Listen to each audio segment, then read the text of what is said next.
Ah. Hello and welcome to Sonnets for Sleep, where we enjoy a whispered read-through of the prose of the one and only William Shakespeare. In this episode, we will be hearing Sonnets 41 through to 50. So sit back, lie back, close your eyes and relax, and allow the beautiful prose of Shakespeare help you drift off to sleep. Sonnet 41. Those pretty wrongs that liberty commits, when I am sometime absent from thy heart, thy beauty and thy years full well befits, for still temptation follows where thou art. Gentle thou art, and therefore to be won, beauteous thou art, therefore to be assailed. And when a woman woos, what woman's son will sourly leave her till she have prevailed? Ay me, but yet thou mightest my seat forbear, and chide thy beauty and thy straying youth, who lead thee in their riot even there, where thou art forced to break a twofold truth. Hers, by thy beauty tempting her to thee, thine, by thy beauty being false to me. Sonnet 42. That thou hast her, it is not all my grief, and yet it may be said I loved her dearly. That she have thee is of my wailing chief, a loss and love that touches me more nearly. Loving offenders, thus I will excuse ye. Thou dost love her, because thou knowest I love her, and for my sake even so doth she abuse me, suffering my friend for my sake to approve her. If I lose thee, my loss is my love's gain, and losing her, my friend hath found that lost. Both find each other, and I lose both twain, and both for my sake lay on me this cross. But here's the joy, my friend and I are one. Sweet flattery, then she loves but me alone. Sonnet 43. When most I wink, then do mine eyes best see, for all the day they view things unrespected. But when I sleep, in dreams they look on thee, and darkly bright, a bright in dark directed.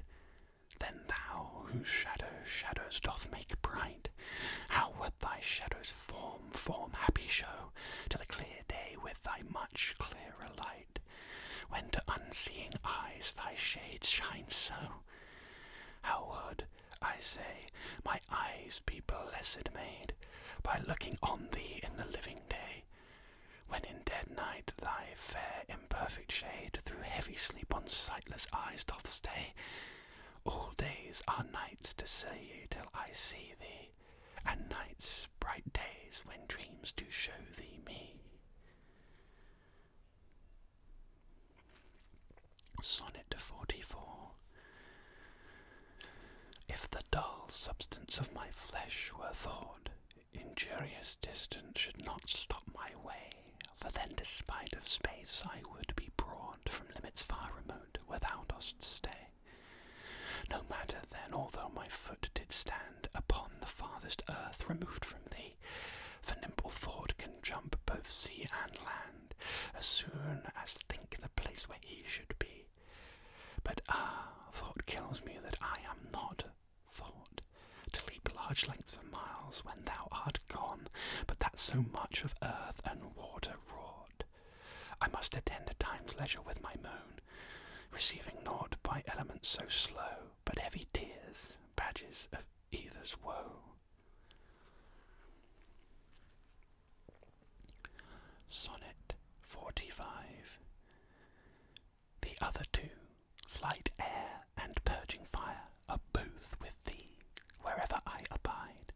The first my thought, the other my desire. These present absent, with swift motion slide, for when these quicker elements are gone, in tender embassy of love to thee, my life being made a fool, with two alone, sinks down to death, oppressed with melancholy, until life's composition be procured by those swift messengers returned from thee. Of thy fair health, recounting it to me, this told I joy, but then no longer glad. I send them back again, and straight grows sad. Sonnet 46. Mine eye and heart are at a mortal war, how to divide the conquest of thy sight. Mine eye, my heart, thy picture's sight would bar. My heart, mine eye, the freedom of that right. My heart doth plead that thou in him dost lie, a closet never pierced with crystal eyes, but the defendant doth that plea deny, and says in him thy fair appearance lies. Decide this title is impaneled, a quest of thoughts all tenants to the heart, and by their verdict is determinate the clear eye's moiety and the dear heart's part.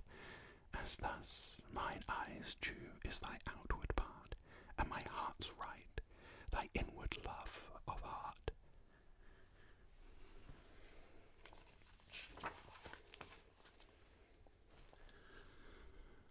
Sonnet 47. Betwixt mine eye and heart a league is took, and each doth good turns now unto the other, when that mine eye is famished for a look, or heart in love with sighs himself doth smother. With my love's picture then my eye doth feast, and to the painted banquet bids my heart. Another time mine eye is my heart's guest, and in his thoughts of love doth share a part. So either by thy picture or my love, thyself away are present still with me, for thou not farther than my thoughts canst move, and I am still with them, and they with thee. Or, if they sleep, thy picture in my sight awakes my heart to heart's and eyes' delight. Sonnet 48. How careful was I, when I took my way, each trifle under truest bars to thrust, that to my use it might be unused, say, from my hands of falsehood in sure wards of trust. But thou, to whom my jewels trifle are, most worthy comfort, now my greatest grief, thou best of dearest and mine only care, art left the prey of every vulgar thief. Thee have I not locked up in any chest, save where thou art not, though I feel thou art within the gentle closure of my breast, from whence at pleasure thou mayest come and part, and even thence thou wilt be stolen, I fear, for truth proves thievish for a prize so dear.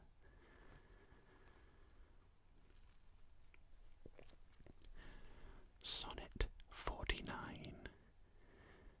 Against that time, if ever that time come, when I shall see thee frown on my defects, when as thy love hath cast his utmost sum, called to that ordered by advised respects, against that time when thou shalt strangely pass, and scarcely greet me with that sun, thine eye, when love, converted from the thing it was, shall reasons find of settled gravity.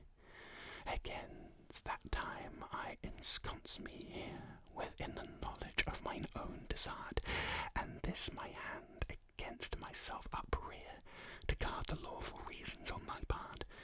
To leave poor me thou hast the strength of laws, since why to love I can allege no cause. Sonnet 50. How heavy do I journey on the way, when what I seek, my weary travel's end, doth teach that ease and that repose to say, thus far the miles are measured from thy friend.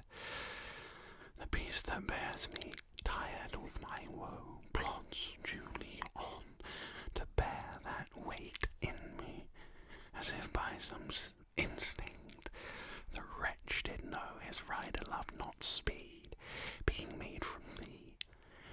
The bloody spur cannot provoke him on, that sometimes anger thrusts into his hide, which heavily he answers with a groan, more sharp to me than spurring to his side. for that same groan doth put this in my mind. My grief flies onward, and my joy behind. Thank you for joining me for this whispered read-through of Sonnets 41 through to 50. I look forward to welcoming you next time for more Sonnets for Sleep.